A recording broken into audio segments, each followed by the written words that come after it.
saya ucapkan Assalamualaikum warahmatullahi wabarakatuh. Bismillahirrahmanirrahim. Alhamdulillahirabbil alamin. Allahumma shalli ala Muhammad wa ala ali Muhammad. Amma ba'du. Puji syukur kepada Allah, kita masih diberikan nikmat yang luar biasa sehingga pada hari ini kita dapat bersama-sama mengikuti pembelajaran pendidikan agama Islam. Selawat beriring salam senantiasa pula kita ucapkan atas kehadiran junjungan kita Nabi Muhammad Shallallahu Alaihi Wasallam. Baik anak-anak, bagaimana kabarnya hari ini? Alhamdulillah luar biasa. Allahu Akbar.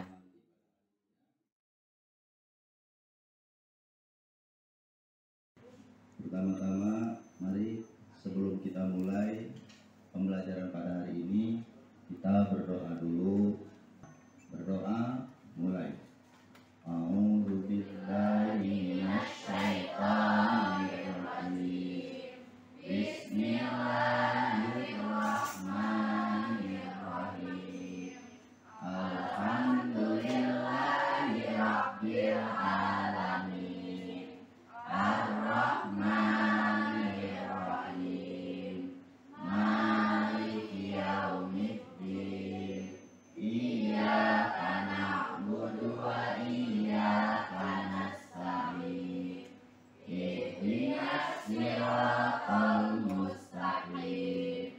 Siratal ladzina an'amta 'alaihim ghairil maghdubi 'alaihim waladdallin. Amin. Bismillahirrahmanirrahim. Alhamdulillahirabbil alamin. Allahumma sholli ala Muhammad wa ala ali Muhammad. Amma ba'du. Puji syukur kehadirat Allah Subhanahu wa taala, di pagi ini kita dapat bersama-sama kembali untuk mempelajari pendidikan agama Islam. Namun sebelumnya Bapak ingin melihat daftar kehadiran kalian dulu. Siapa aja nih yang hadir? Ulangi lagi ya. Afifah, Afinsia, nggak ada ya? Ya. Alicia, Ana, Andika, Andini, Anissa, Alima, nggak ada ya. Karen, nggak ada. Chelsea. Lalu kita membahas tentang materi busana muslim. Nah, pada hari ini kita akan bahas, masih ingat kan busana muslim itu apa? Masih ingat ya? Pakaian yang disyariatkan sesuai dengan ketentuan Allah dan Rasulnya. Tidak hanya menutup aurat, tetapi juga harus mencerminkan keindahan dan ketakwaan. Jadi seperti itu ya. Jangan hanya nutup aurat doang, tapi tidak rapi, tidak indah, tidak bersih, tidak mencerminkan orang yang takwa. Itu pelajaran yang kemarin. Sekarang kita akan masuki materi tentang sejarah perjuangan Nabi Muhammad, dakwahnya di Mekah. Ya, apa nih? Yaitu dakwah Rasul di Mekah.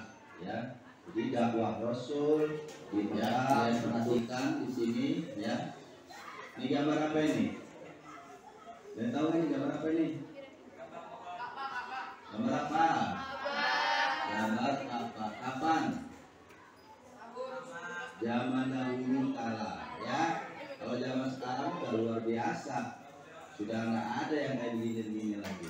Itu akibat dari perkembangan zaman yang luar biasa dan waktu yang sudah sangat lama. Ya, jadi disinilah dulu Rasul berdakwah, mengajak umatnya untuk menyembah kepada Allah Subhanahu wa Ta'ala. Ya, di tujuan pembelajaran kita kali ini berdasarkan KIKD, yaitu menganalisis strategi dan penyebab keberhasilan dakwah Nabi Muhammad Shallallahu Alaihi Wasallam di Mekah. Kenapa Nabi berdakwah di Mekah? Ayo, kenapa? Kenapa Nabi berdakwah di Mekah? Karena memang Nabi ditugaskan untuk dakwah di sana, karena itu tempat kelahirannya. Ya, jadi Nabi diperintahkan dakwah untuk mengajak kaumnya, umatnya, ya, di Mekah ini, ya. Di seperti inilah. Lihat, kalian lihat di sini banyak sekali gambar-gambar patung-patung. Jadi seperti itulah mereka menyembah patung-patung. Karena itu Nabi diutus supaya mereka sadar agar hanya menyembah Allah, pemilik Ka'bah. Jadi Allah pemilik Ka'bah, bukan Ka'bahnya yang disembah, tapi Allah. Hanya karena Allah memerintahkan kita menghadap ke Ka'bah, maka itu kita patuhi. Paham ya? Jadi bukan menyembah Ka'bah. Kalau menyembah Ka'bah sama dengan menyembah batu, ya, sama dengan menyembah batu. Itu sudah. Nah, baik. Sekarang kalian sudah dibagi menjadi kelompok, beberapa kelompok. Silahkan dipelajari, didiskusikan. Nanti salah satu di antara kalian kelompok yang akan mempresentasikan. Ya, silakan diskusikan terus. Assalamualaikum warahmatullahi wabarakatuh. Waalaikumsalam warahmatullahi wabarakatuh. Kami dari kelompok 1 akan menyampaikan hasil diskusi kami tentang memahami dakwah Rasulullah SAW di Mekah.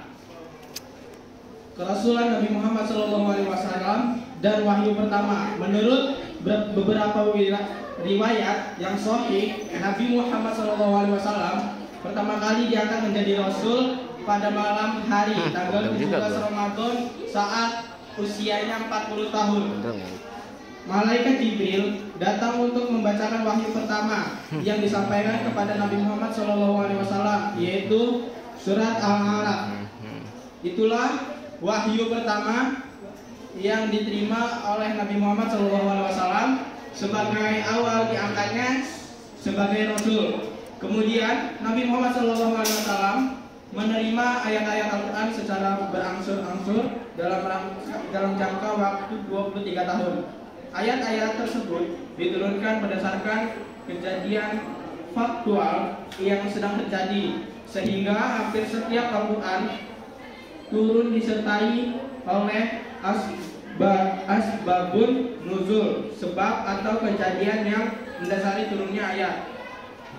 Ayat-ayat yang turun sejauh ini dikumpulkan sebagai kompilasi bernama Al-Mushaf yang juga dinamakan Al-Quran. Kedua, ajaran-ajaran pokok Rasulullah SAW di Mekah. Yang pertama, akidah. Rasulullah SAW diutus oleh Allah Subhanahu Wa Taala untuk membawa ajaran tauhid. Masyarakat Arab yang saat ia dilahirkan, bahkan jauh sebelum ia lahir, hidup dalam praktik kemusyrikan. Ia sampaikan kepada kaum Quraisy bahwa Allah Subhanahu Wa Taala Maha Pencipta segala sesuatu di alam ini, langit, bumi, matahari, bintang-bintang, laut, gunung, manusia, hewan, tumbuh-tumbuhan, batu-batuan, air, api, dan lain sebagainya itu merupakan ciptaan Allah Subhanahu Wa Taala. Dalam hal kedua, Nabi Muhammad SAW tampil sebagai teladan yang baik.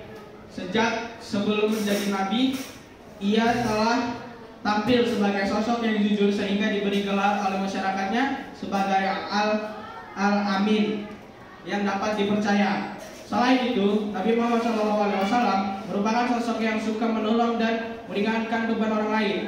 Ia juga membangun dan memelihara hubungan kekeluargaan serta persahabatan.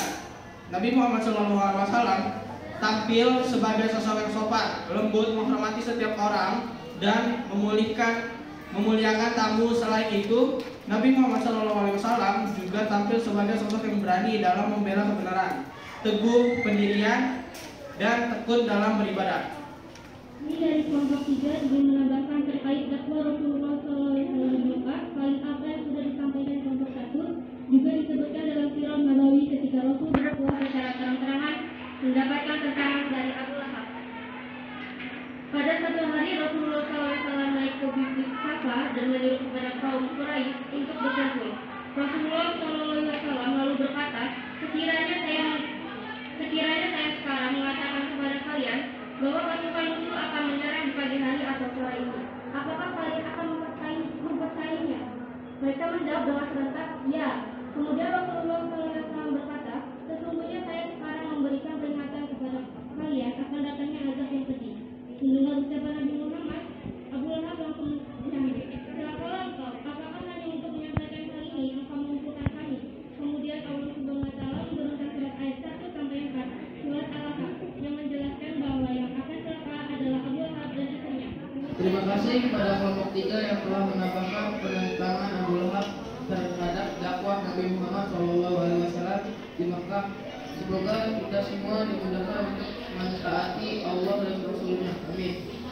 Selanjutnya, bila masih ada dari kelompok lain yang ingin memberikan tanggapan atau komentar atau pernyataan, kami persilakan. Pertama, bagaimana Rasulullah SAW melakukan dakwah dengan ciri itu? Kedua, bagaimana cara meneladani perjuangan Nabi Muhammad SAW di Mekah itu? Terima kasih kepada kelompok 3 yang telah mengajukan 2 pertanyaan. Siapakah yang ingin menggapai atau menjawab pertanyaan kelompok 3? Baik, silakan kelompok 2. Terima kasih kepada kelompok 3 yang telah mengajukan pertanyaan. Di sini kami dari kelompok 2 akan menjawab tentang pertanyaan nomor 1 tentang bagaimanakah Rasulullah SAW melakukan dakwah dengan siri itu. Dakwah siri artinya dakwah rahasia atau sembunyi-sembunyi, di mana Rasulullah SAW mendatangi orang-orang yang didakwai secara pribadi atau door to door ke rumah-rumah untuk diajak masuk Islam, menyembah Allah Subhanahu wa Ta'ala dan Maha Esa, dan meninggalkan penyembahan terhadap berhala-berhala atau patung yang mereka buat sendiri, karena berhala-berhala tersebut tidak dapat memberikan manfaat dan tidak juga dapat mencegah mudrak atau bencana. Demikian jawaban kami dari kelompok 2 atas pernyataan dari kelompok 3. Alhamdulillah, semua kegiatan acara diskusi kita kali ini berjalan dengan lancar. Semoga ilmu yang kita dapatkan bermanfaat dan diberi keberkahan. Selanjutnya, kami kembalikan kepada Pak Guru untuk melanjutkan pembelajaran PAI kami dari kelompok 1. Mohon maaf apabila ada salah kata. Dalam memandu diskusi ini terdapat kesalahan dan kekurangan. Terima kasih. Wassalamualaikum warahmatullahi wabarakatuh. Alhamdulillah, diskusi kita berjalan dengan lancar. Dari hasil diskusi yang kalian laksanakan, ada beberapa kesimpulan yang dapat kita ambil. Yang pertama, bahwa dakwah Rasulullah adalah dengan cara sir dan terang-terangan. Sir di sini artinya secara rahasia atau sembunyi-sembunyi, dari pintu ke pintu mengajak orang untuk beriman. Dan kemudian secara terang-terangan adalah dengan langsung Rasul mengumpulkan penduduk Mekah untuk mengajak mereka beriman. Kemudian yang kedua, keteladanan yang bisa kita ambil dari perjuangan Rasul adalah sikap pantang menyerah dan tidak mudah putus asa dalam menghadapi masalah. Yang ketiganya adalah dakwah yang dilakukan oleh Rasul adalah dengan akhlakul karimah, akhlak yang mulia. Itulah kesimpulan pelajaran kita hari ini. Selanjutnya silahkan kerjakan post test. Baik, selanjutnya diingatkan untuk pelajaran minggu depan kita akan membahas tentang menjauhi pergaulan bebas dan zina. Ini sangat penting, harus kalian pahami agar kalian dapat terhindar dari pergaulan bebas dan zina. Selanjutnya, mari kita akhiri dengan sama-sama membaca hamdalah dan dilanjutkan dengan kafaratul majlis. Alhamdulillahirabbil alamin. Subhanaka Allahumma rabbana wa bihamdika asyhadu alla ilaha illa anta astaghfiruka wa atubu ilaik. Wabillahi taufik wal hidayah. Wassalamualaikum warahmatullahi wabarakatuh.